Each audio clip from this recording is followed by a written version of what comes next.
Hello everyone, last video में अपन ने question number 1 से 9 तक सोल्व किए। अब क्वेश्चन नंबर 10 से स्टार्ट करते हैं। ठीक है, तो क्वेश्चन नंबर 10 है, in the triangle A B C D and E are points on side A B and A C respectively. ठीक है, क्या बोला कि ए बी जो साइड है उसके ऊपर डी पॉइंट है, ये लो मैंने यहाँ बना दिया डी पॉइंट। ठीक है, और जो ए सी साइड है उसके ऊपर ई पॉइंट है। ए सी साइड के ऊपर क्या है, ई पॉइंट है। दोनों को ज्वाइन कर देते हैं, लाइन सेगमेंट बन गया डी ई। ठीक है, such that D E parallel to B C, और ये दोनों पैरेलल हैं। डी ई और बी सी क्या है, दोनों पैरेलल हैं। ठीक है, अब आगे देखते हैं। If A E is equal to 2, A E है मतलब ये वाली, ये 2 सेंटीमीटर है, and A D is equal to 3, AD is equal to 3 centimetre and BD is equal to 4.5, ये है अपना BD 4.5 centimetre. Then find CE, CE find करना है, उसको मैं बोल देता हूँ X। ठीक है, अच्छा अब ध्यान से देखो, एक थ्योरम है जिसको बोलते हैं अपन BPT। ठीक है, बेसिक प्रोपोर्शनलिटी थ्योरम। क्या बोलती है वो थ्योरम, उसका स्टेटमेंट आप लिख सकते हो यहाँ पे। ठीक है, क्या कहती है वो theorem, if a line is drawn parallel to a side of a triangle intersecting the other two sides at distinct point, ठीक है, divides the other two side in the same ratio में। ठीक है, क्या बोला है इसने कि कोई एक लाइन किसी ट्रायंगल की एक साइड के पैरेलल बनाई जाती है जो कि बाकी अदर साइड्स को दो अलग अलग पॉइंट पे इंटरसेक्ट करती है, तो ये लाइन इन दोनों साइड्स को सेम रेशियो में डिवाइड करती है। ये है अपनी बीपीटी थ्योरम। सेम रेशियो में मतलब AD upon DB will be equal to AE upon EC, AE upon EC। ठीक है, AD की वैल्यू 3 अपॉन DB की वैल्यू 4.5, AE की वैल्यू है अपने पास 2 और EC की वैल्यू निकालनी है, x मान रखा है उसको। ठीक है, क्रॉस मल्टीप्लाई कर दो, 3 मल्टीप्लाई x हो गया 3x which is equal to 4.5 multiply 2 करेंगे तो 9 आ गया। ठीक है, अपने को x की वैल्यू निकालनी है, 3 आ जाएगा डिवाइड में, 9 divide by 3 which is equal to 3 3 जा 9। So this is our answer. तो ये आ गई अपनी EC की लेंथ जो कि वो निकलवा रहा था। ठीक है, एक बार दोबारा से देख लो, बीपीटी थ्योरम बोलती है कि ये जो रेशियो है वो सेम रहेगा, तो रेशियो सेम रहेगा तो 3 upon 4.5 is equal to 2 upon x, cross multiply कर दिया, 3x इज इक्वल टू 9 आ गया, x की वैल्यू आ गई 3।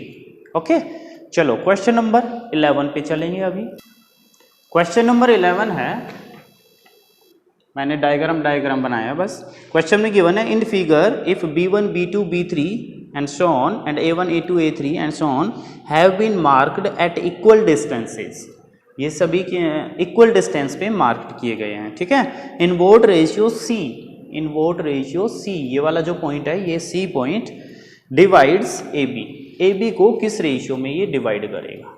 ठीक है, जो C है वो AB को कौन से रेशियो में डिवाइड करेगा, C वाला पॉइंट AB को कौन से रेशियो में डिवाइड करेगा। ठीक है, ये बोला है। तो सीधी सी बात है, देखो AB एक लाइन सेगमेंट था, B पे अपन ने एक एंगल बना के B1 B2 ये इक्वल डिस्टेंस पे मार्क किए हैं, A पे एक एक्यूट एंगल बना के A1 A2 A3 ये सारे इक्वल डिस्टेंस पे मार्क किए हैं। ठीक है, अब देखो ध्यान से, A8 और B5 को मिलाया गया है, तो इस साइड में तो 8 पार्ट्स होंगे और इस साइड में 5 पार्ट्स होंगे, तो ये AB है वो C पॉइंट से कौन से रेशियो में डिवाइड होगा, 8:5। So this is our answer.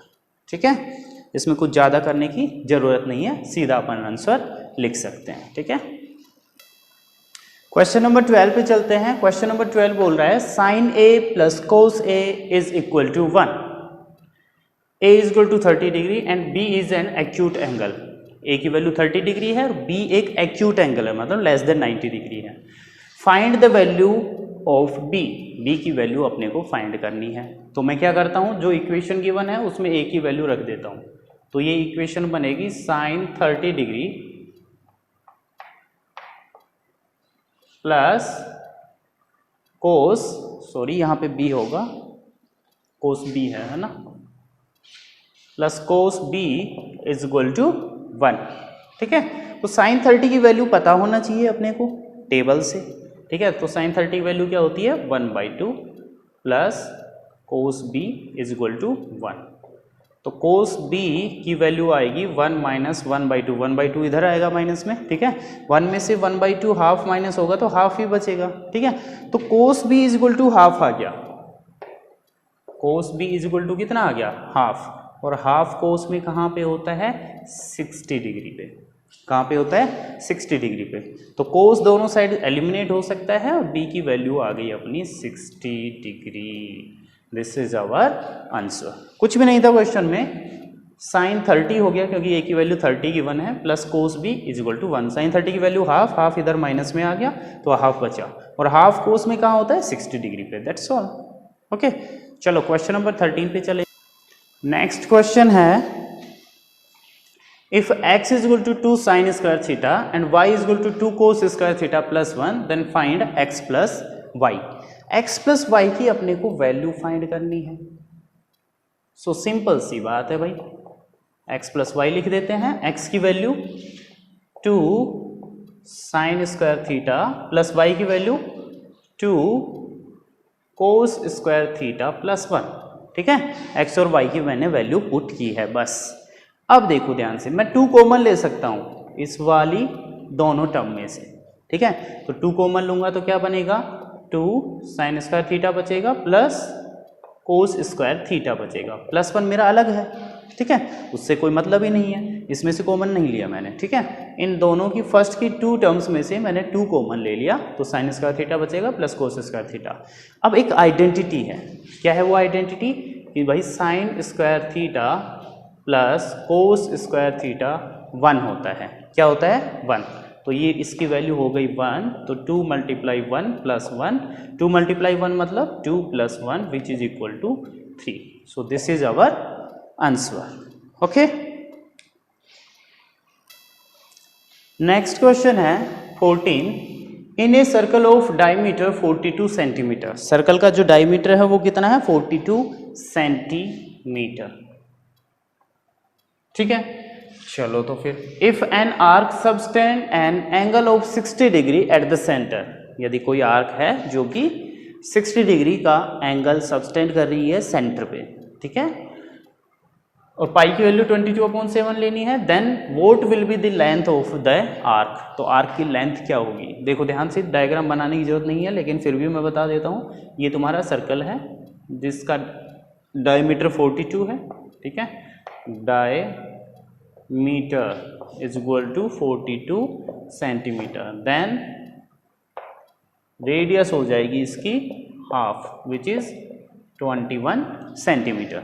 ठीक है, अब एक आर्क है, मान लो आर्क तुम्हारी ये है यहाँ से यहाँ तक। ठीक है, इस आर्क से सेंटर पे जो एंगल सबटेंड हो रहा है वो 60 डिग्री है। तो अपने को इस आर्क की लेंथ निकालनी है यहाँ से यहाँ तक की।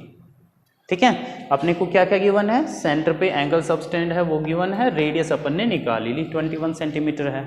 ठीक है, तो फॉर्मूला तो पढ़ा होगा तुमने कि length of arc is equal to theta upon 360 into 2 pi r, ये फॉर्मूला है। ठीक है, अच्छा, theta upon 360 pi r square किसका होता है, सेक्टर का एरिया का, लेकिन अपने को ये इस आर्क की लेंथ चाहिए तो क्या लिखेंगे, थीटा अपॉन 360 2 पाई आर।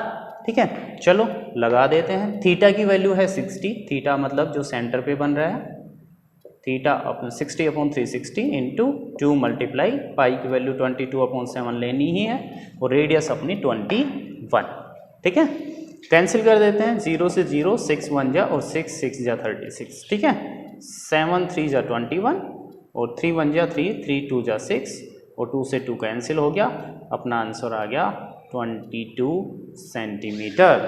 तो ये जो आर्क है इसकी लेंथ क्या होगी 22 सेंटीमीटर। बस कुछ नहीं करना था, डायमीटर गिवन था, उसका हाफ करके रेडियस आ गई, एंगल अपने को पता ही था, फॉर्मूला लगाना है θ/360 2πr, सोल्व करके अपना आंसर आ गया 22 centimetre.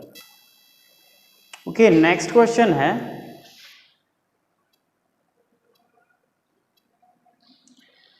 12 solid spheres of same radii are made by melting a solid metallic cylinder of base diameter 2 cm and height 16 cm।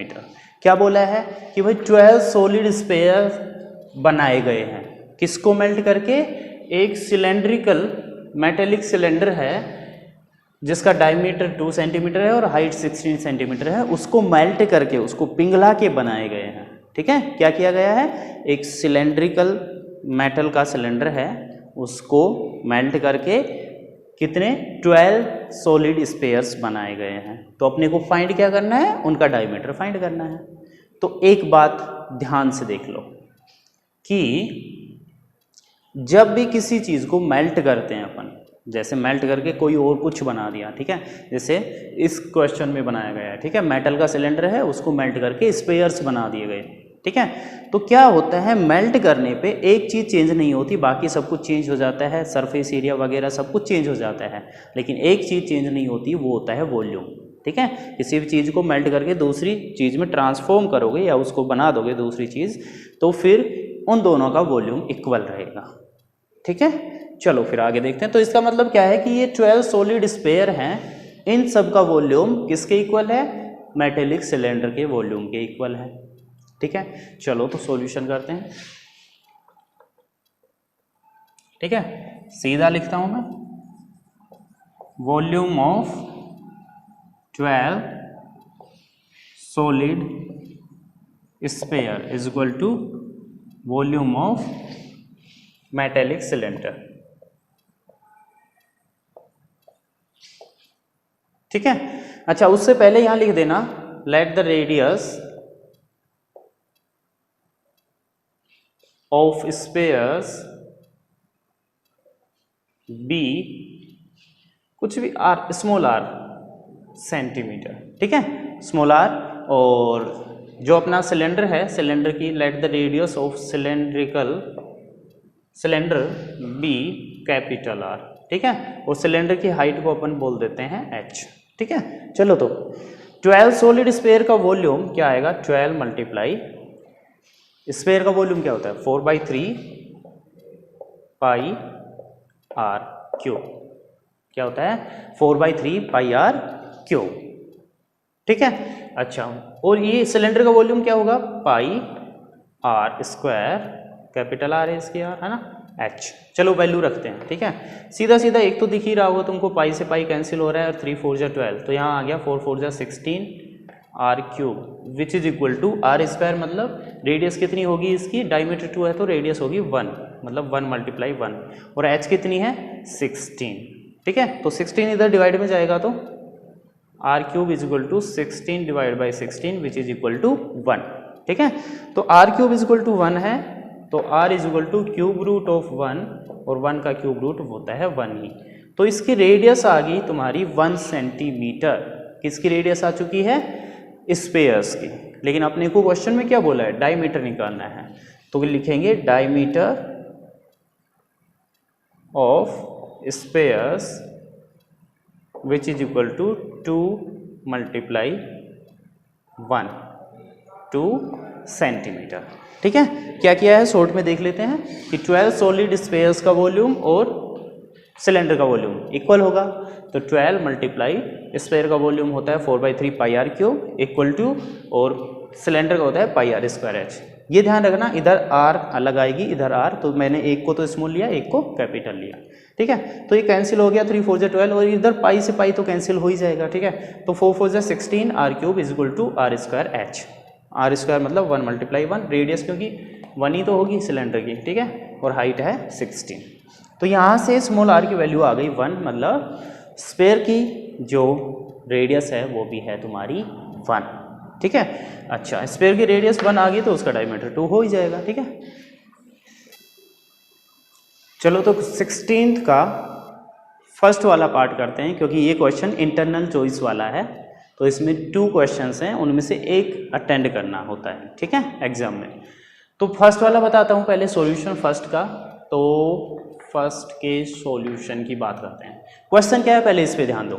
Find the probability of getting a doublet, ठीक है, क्या doublet in a throw of a pair of dice. Dice का एक pair है, उसको throw किया तो उसमें डबलेट आने की प्रोबेबिलिटी बतानी है। अब डबलेट क्या होता है वो भी बताता हूँ। पहले तो देख लेते हैं टोटल आउटकम क्या होंगे अगर अपन एक डाइस का एक पेयर को थ्रो करें तो, ठीक है। तो पहले तो मैं बात करता हूँ टोटल आउटकम की, ठीक है। तो ध्यान से देखो, टोटल आउटकम की बात करें तो देखो, अगर मान लो फर्स्ट वाले डाइस पे 1 आ गया तो सेकंड पे क्या क्या आ सकता है, 1 भी आ सकता है, सेकंड पे 2 भी आ सकता है, 3 भी आ सकता है, 4 भी आ सकता है, 5 भी आ सकता है और 6 भी आ सकता है, ठीक है। अगर फर्स्ट वाले डाइस पे 2 आए तो सेकंड पे 1 भी आ सकता है, 2 भी, तो ऐसे ये 2 3, 2 4, 2 5 एंड 2 6। बात आगे करें तो 3 आ गया तो 3 1, 3 2, 3 3, 3 4, 3 5, 3 6, ठीक है।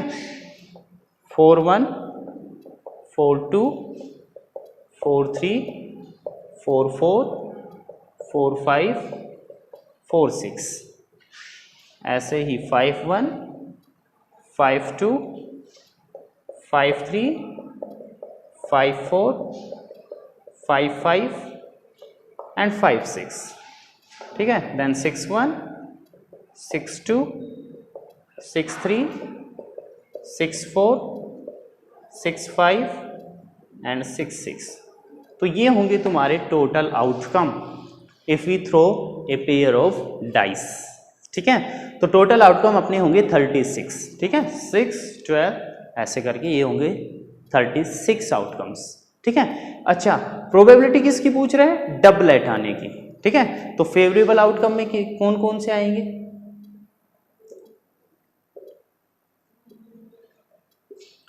तो डबलेट का मतलब होता है कि जो फर्स्ट नंबर आया वही सेकंड नंबर, ठीक है, सेम दोनों डाइस पे सेम नंबर आना, इसको बोलते हैं डबलेट, ठीक है।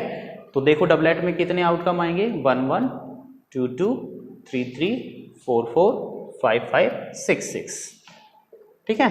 ये आउटकम आएंगे तुम्हारे डबलेट में,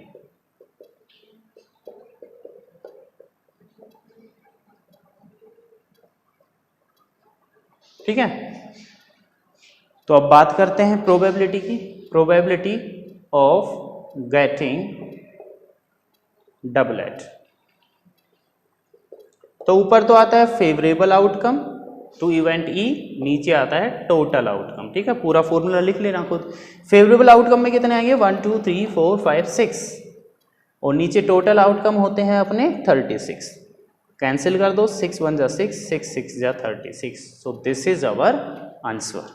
एक बार दोबारा से देख लो, डबलेट आने की प्रोबेबिलिटी निकालना था, टोटल आउटकम 36 होते हैं, अपन ने देख लिया।